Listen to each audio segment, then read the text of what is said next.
Good morning, good afternoon, good evening. So good to have you with us in the study of the book of Daniel, which we have been doing for nearly 12 weeks. And we're looking at Daniel chapter 6, and you will know it as Daniel in the lion's den. But I'm assuring you that there's a lot more to this than meets the eye, and the reasons behind it, which I believe can be discernible. And these are the events that are leading to Israel's return to Jerusalem after the 70-year Babylonian captivity, and Daniel is allowed to be put in the den of lions by the will of God. Now, it's the first year of Darius, and it starts out in verse 6, chapter 6.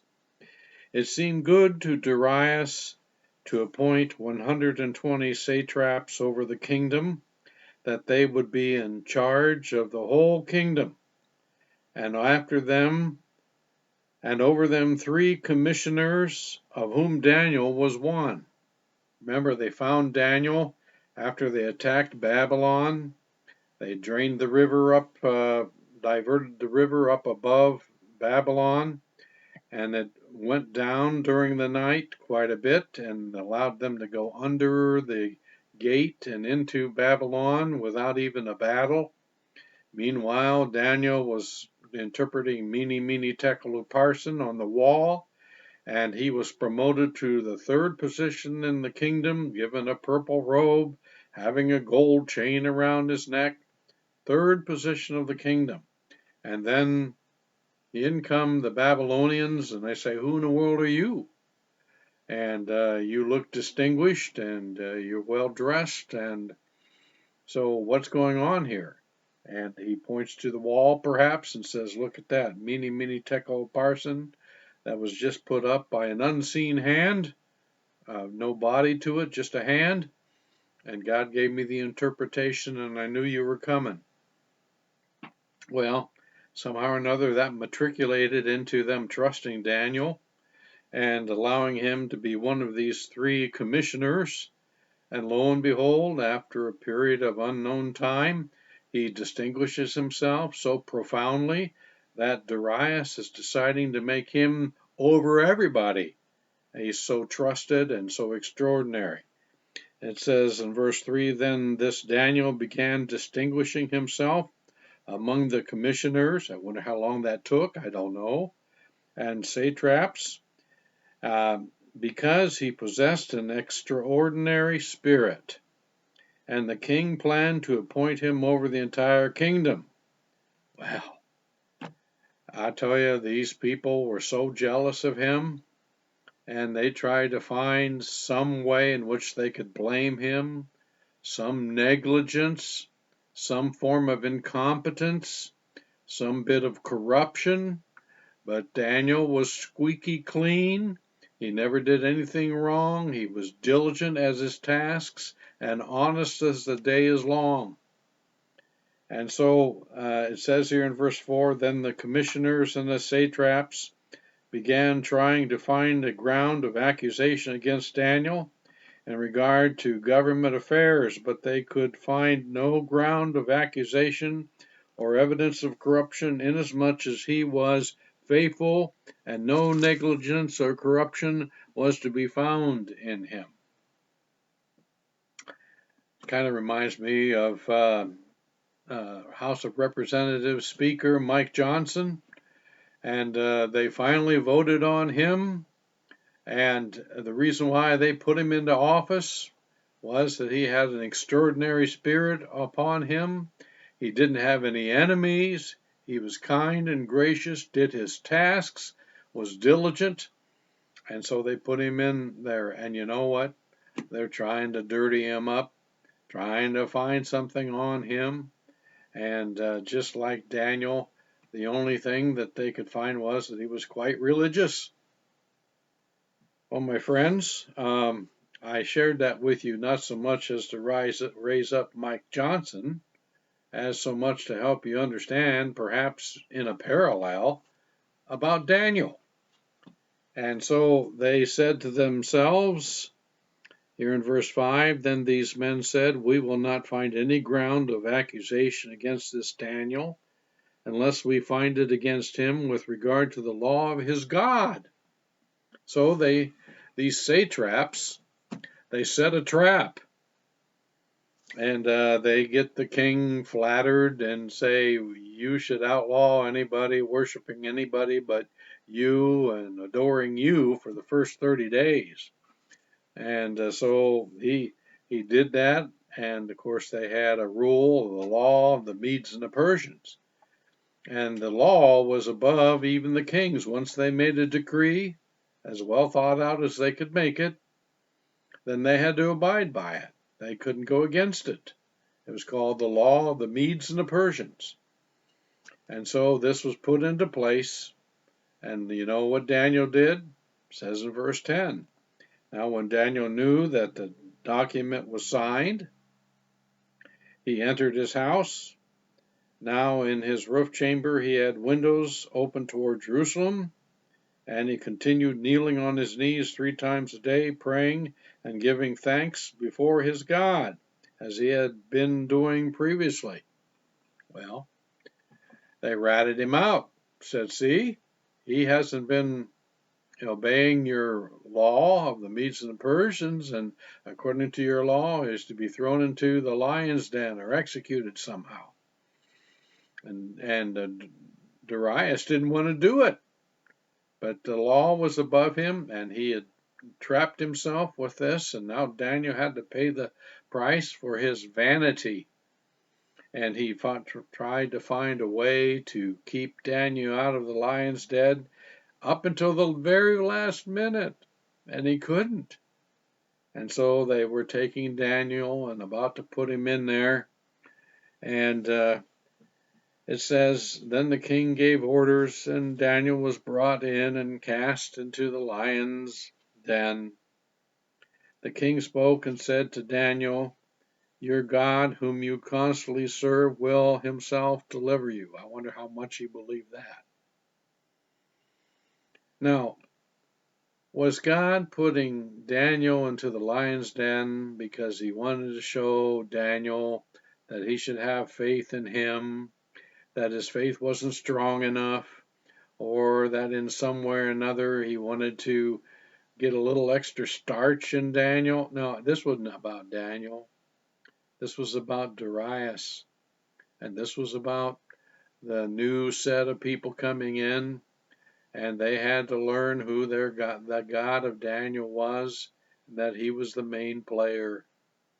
And it went beyond Darius. It also went over to the next guy in line, and that was Cyrus. So Darius spent a sleepless night. Oh, he didn't want any entertainment. He didn't want to eat anything. He was just so upset about all this. And at the first crack of dawn, he comes to that lion's den. They remove the seal and the rock that was above it. Then the king rose at dawn, at the break of day, and went in haste to the lion's den. When he had come near the den to Daniel, he cried out with a troubled voice. The king spoke and said to Daniel, Daniel, servant of the living God, has your God, whom you constantly serve, been able to deliver you from the lions? Then Daniel spoke to the king. And the king said, O king, live forever. My God sent his angel and shut the lions' mouths, and they have not harmed me, inasmuch as I was found innocent before him, and also toward you, O king. I have committed no crime. Then the king was very pleased, and gave orders for Daniel to be taken up out of the den. So Daniel was taken up out of the den, and no injury whatever was found on him, because he had trusted in his God. Well, now, friends, it wasn't that the cat somehow or another had indigestion. because when they put the other people who had accused Daniel into the den, they were dead before they got down to the ground. Unfortunately, not only did their sin affect them, but this king ordered that their entire family would be put in there. That was kind of a disheartening thing, but that's how things went back at that time. And so they cast them, their children, and their wives into the lion's den, and they had not reached the bottom of the den before the lions overpowered them and crushed all their bones. Well, my friends, that shows that the lions were shut down supernaturally, because otherwise this is something they would easily do, and they did it to all of those who were accusers of Daniel. Then Darius the king wrote to all the peoples, nations, and men of every language. And once again, this is a law of the Medes and the Persians. And he set it up so that nobody could pull a shenanigan against the Jewish people and their God. And he wrote, in every language who were living in all the land, may your peace abound. I make a decree that in all the dominion of my kingdom, men are to fear and tremble before the God of Daniel. For he is the living God and enduring forever, and his kingdom is one which will not be destroyed, and his dominion will be forever. I wonder how he knew that. I think he had some talks with Daniel. I think Daniel told him perhaps about the statue, and then the little stone, supernatural stone that hit that statue and made it all blow away. He might have helped him understand that the second kingdom after Babylon was Medo-Persia. And so he had this great respect for God of Daniel. Verse 27, he delivers and rescues and performs signs and wonders in heaven and on earth, who has also delivered Daniel from the power of the lions. So this Daniel enjoyed success in the reign of Darius and in the reign of Cyrus the Persian. Aha! And in the reign of Cyrus the Persian. So there are a new set of kings that God wanted to have the knowledge of him, and Cyrus was one of them. And so Cyrus now knew about Daniel, and he could have known that not only about the lion's den. He might have, perhaps in studying about who Daniel was and who this man was that also had friends, Shadrach, Meshach, and Abednego, he might have heard about the statue that Daniel had interpreted, this dream that none of the wise men could understand. They were about to be put all to death, and Daniel came along and interpreted that dream and showed that their wisdom of all these other wise men was as nothing, and it raised Daniel and his caliber and his God.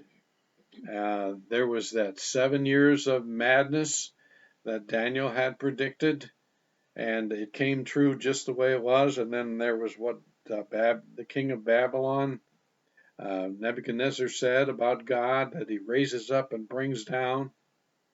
And then there was this thing about the handwriting on the wall.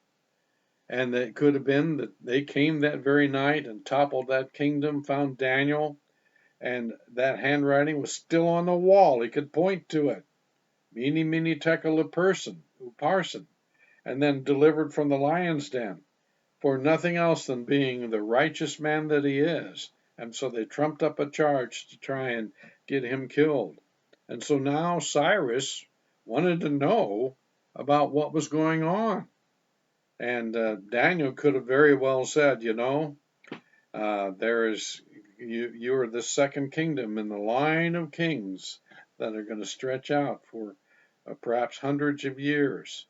And then there was also a vision that he'd had about the four beasts and the bear, which then was raised up on one side because one side was more dominant than the other, with three ribs in its teeth, and perhaps pointing out that he would conquer kingdoms and come to power and be great. And so Daniel was probably going to be the one who wanted to point out something to this King Cyrus now, who came along. And we see in Daniel chapter 10 and verse 1, in the 3rd year of Cyrus, king of Persia, a message was revealed to Daniel. So he was still around into the situation with King of Cyrus. So Daniel got to talk to King Cyrus, and Daniel knew the Word of God. He was able to have his own scriptures. He had the prophecy of Jeremiah, and I think he probably had the prophecy of Isaiah. And he was quite familiar with it. And he said, "May I share with you about our God, the God that I worship, and something he said about you?"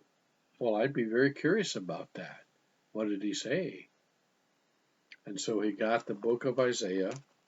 So I want you to turn to Isaiah chapter 44. And this is most likely what Daniel shared. Now, I'm not going to die on a hill and say Daniel was the one that shared. He might have said, "I have somebody I want you to talk to that can tell you about the scriptures," but it could have been Daniel. He could have been the one that shared it. In Isaiah chapter 44, starting verse 24, "Thus says the Lord your Redeemer, and the one who formed you from the womb. I, the Lord, am the maker of all things, stretching out the heavens by myself," no other God did this, "and spreading out the earth all alone. I am the only God, causing the omens of boasters to fail, making fools out of diviners, causing wise men to draw back." Daniel might have pointed out, and God used me to do that. I was asked to reveal a dream and interpret a dream without being told what it was. And all the diviners and all the other people couldn't do it. But God alone gave me the dream and the interpretation, and turning their knowledge into foolishness. And these people who wanted to put me in the lion's den, he could have said this if he wanted, they're the ones that ended up dying in the lion's den, confirming the word of his servant, me and others, and performing the purpose of his messengers. It is I, this is Jehovah now speaking, it is I who says of Jerusalem, she shall be inhabited, and of the cities of Judah, they shall be built, and I will raise up her ruins again. It's interesting that when Isaiah prophesied this, Judah hadn't been made into ruins. Verse 27, "It is I who says to the depth of the sea, be dried up," perhaps a reference to the sea parting so that they could go across the Red Sea, "and I will make your rivers dry." And, it's interesting that they were able to divert the Euphrates River. It might have been low to begin with, and they were able to divert it the rest of the way so they could get into Babylon. "It is I who says of Cyrus," and Cyrus says, "What? My name is in there?" Yes, "it is I who says of Cyrus, he is my shepherd." Really? "And he will perform all my desire, and he declares of Jerusalem, she will be built, and of the temple, your foundation will be laid." Now, Josephus says, he was a historian, and he had access to documents we did not, that when he heard that intensely motivated Cyrus. And then it goes on. Thus says the Lord to Cyrus, his anointed, whom I have taken by the right hand. There's my name in another part of the scripture, just the next verse or two. And my friends, Cyrus might have said, well, when was this prophesied? And Daniel would have been able to tell him 150 years ago. And your name was put in there. And then how you would come to power. And how God would help you and take you by the right hand. Do tell me more. And you would be able to subdue nations before him, and to loose the loins of kings, to open doors before him so that gates will not be shut. I will go before you and make the rough places smooth. I will shatter the doors of bronze. Boy, they had bronze gates there at Babylon, bronze gates on Sardis, Lydia's citadel, and cut through their iron bars. I will give you the treasures of darkness and hidden wealth of secret places. Here's something you ought to know. That after he got into power, and I'll tell you more about it in a little bit, he was attacked by the Lydian king Croesus, who wanted to put a lick on this young upstart and get more territory. And so what happened was that this Cyrus was able to overtake the Lydian king and shut him up in his citadel on Sardis. And he was able to get him in that impregnable fortress. More about that in a bit. But this Croesus was the richest king in all the world at the time. He helped rebuild the temple of Artemis in Ephesus after its destruction by an earthquake, and he made that a show place. He rebuilt the temple shrine of Delphi. He had fabulous wealth. He made coinage. They were known worldwide for their purple fabric, and he had wealth that could not be counted. He had gold mines, hidden wealth. So, Cyrus could be seeing this in here. Yes, there was all this hidden wealth that I got. And the hidden wealth of secret places, so that you may know that it is I, Jehovah, the Lord, the God of Israel, who calls you by your name 150 years ago, over 100 years before you were even born. For the sake of Jacob, my servant, I've named you, and Israel, my chosen one. The whole world swirls around Israel, and that they are the apple of God's eye. I have also called you by your name.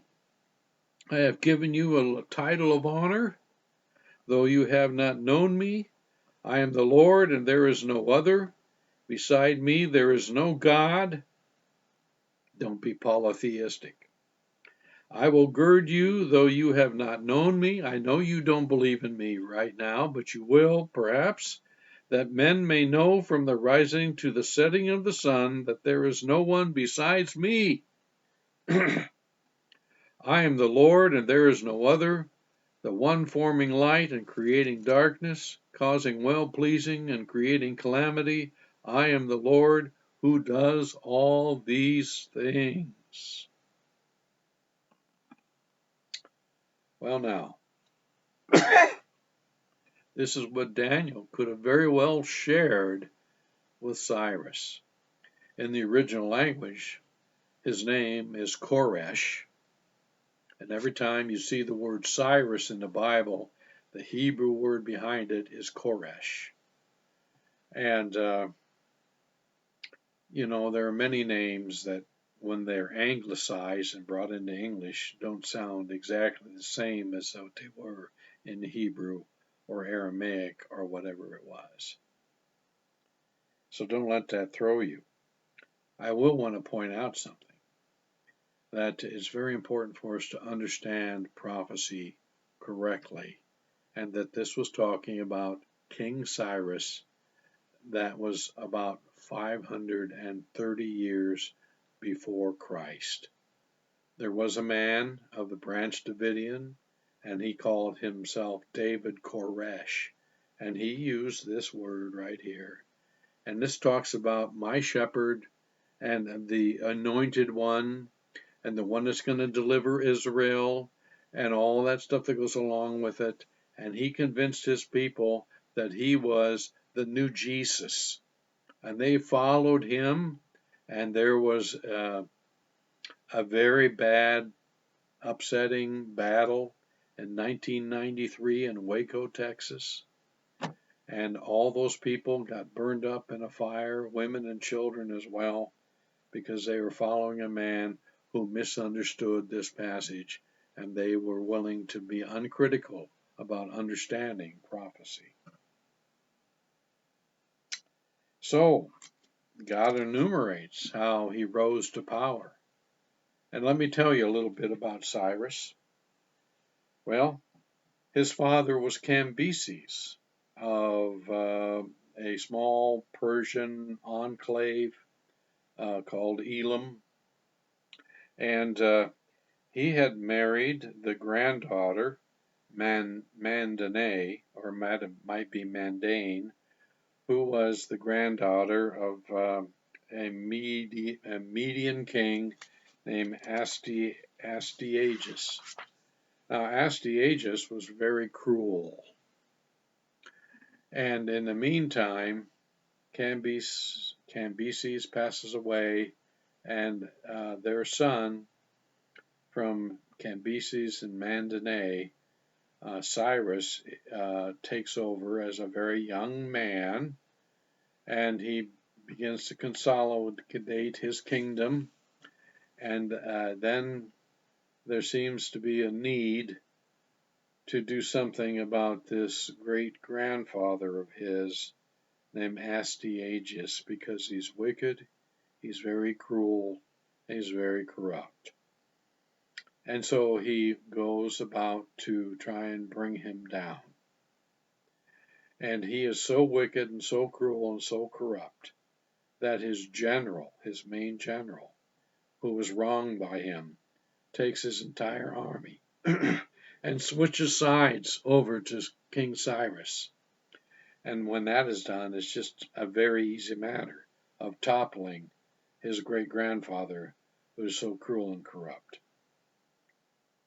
After that, he begins to consolidate. And you remember, they were in league with one another, the Medo-Persian Empire. And all of a sudden now, one of the two horns of the Medo-Persian Empire is growing and becoming prominent. One of the sides is lifting up on that bear that has the three ribs in its mouth. And this is King Cyrus. And to consolidate his kingdom, he goes westward to get the towns and areas that were under the Medes to be under him. And he gets it all the way over to the Halys River. And then when he gets that consolidated there, this Croesus, this great king Croesus, richest king in the world, decides that he's going to take that young whippersnapper on. And he goes to Delphi and he says, what will happen if I attack this King Cyrus? And they say, if you cross the Halys River and you attack King Cyrus, a great, great kingdom will fall. Well, he takes it to mean that they will fall, but in reality, it was him that fell. And so they chase him, defeat his kingdom, his army, and chase him to this impregnable citadel. Now, let me tell you about this impregnable citadel. It is up on the Tumulus Mountains. It's on the spike of the Tumulus Mountains. And you get up there, and then you come toward this spike, this promontory, and you can't get to them because they just have to fight that one little front. and you can't get to them. And you can't come up the sides because they're 1,500 feet above the alluvial plain. 1,500 feet. You can't build a siege of any sort or a ramp that goes up 1,500 feet. You wouldn't get enough dirt. You couldn't get enough towers on a ram tower to attack them. And so Cyrus had besieged them for 2 weeks, and he said, if you can get up on that wall, I'll greatly reward you. Well, they tried, but they couldn't. Meanwhile, there was a man by the name of Herodes, and he had noticed that a fella climbed down the wall and partly down this 1,500-foot cliff to receive a helmet that had rolled down. And he got that helmet and went back up. And Herodes reasoned that if he could get up to that place, he certainly could climb up the rest of the way. And this was considered such an impregnable area. They didn't even post soldiers on the wall. And he got men to go up with him, and there were so many of them were able to go up there, they were able to take that city without much of a fight at all. And then Cyrus is able to get this tremendous wealth and the gold that was hidden in the ground, and he became fabulously wealthy. And about this time, given 5 or 6 years, he was ready to take on Babylon. And then Babylon fell. I mean, this was once again another impregnable city, and he was able to divert the river and go under the gates and take that over. And now here they are working with this fellow named Daniel.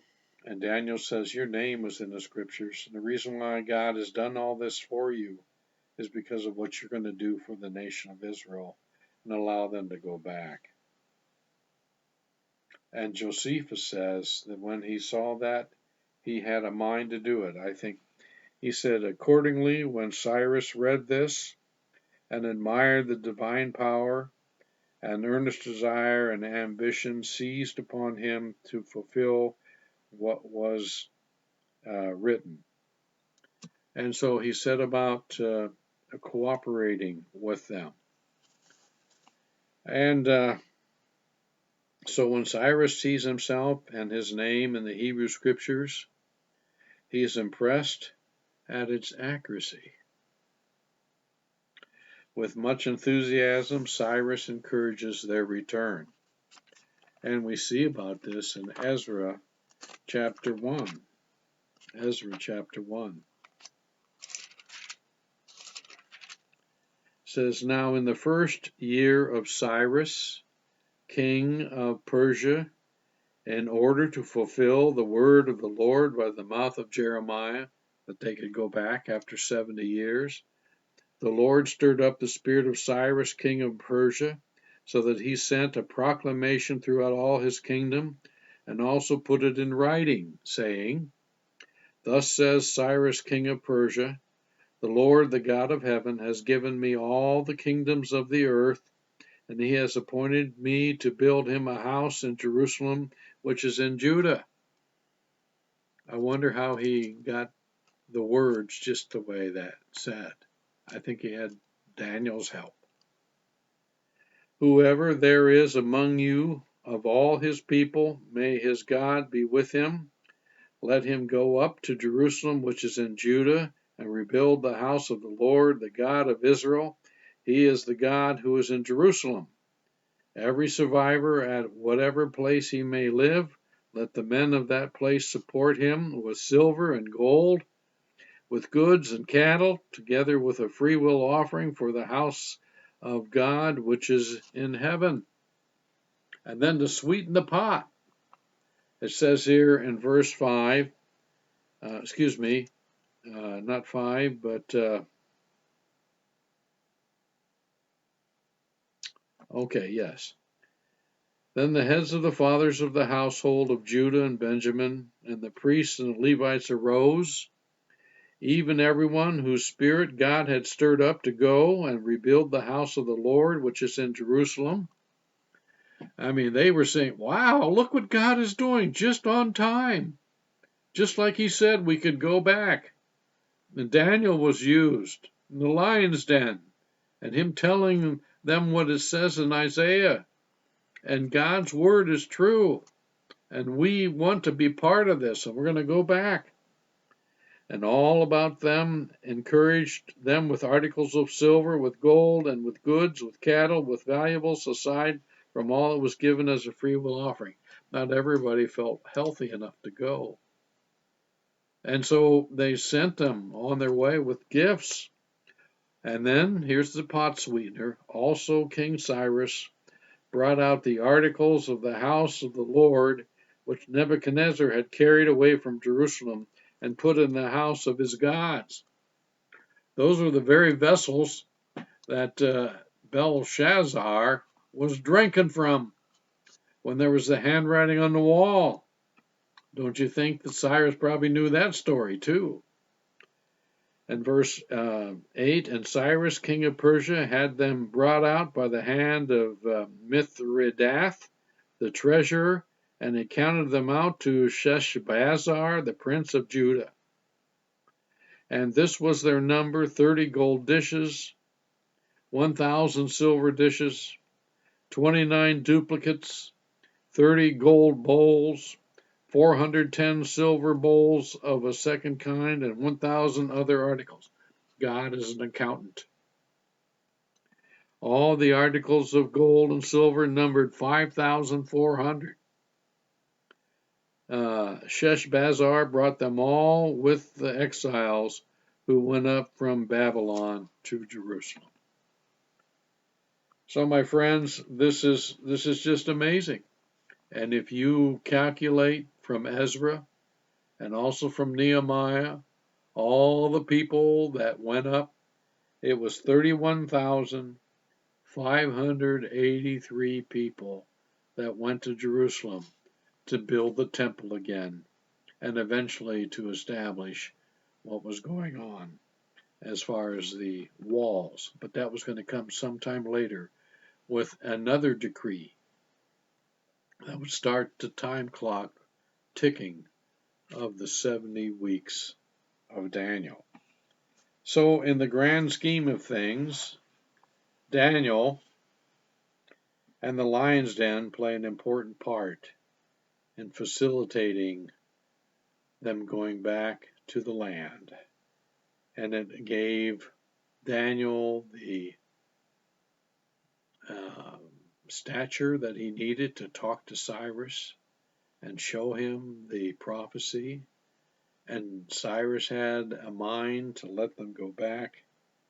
And you know, friends, we are seeing God's hand again today with the nation of Israel. They were able to come back into the land in 1948.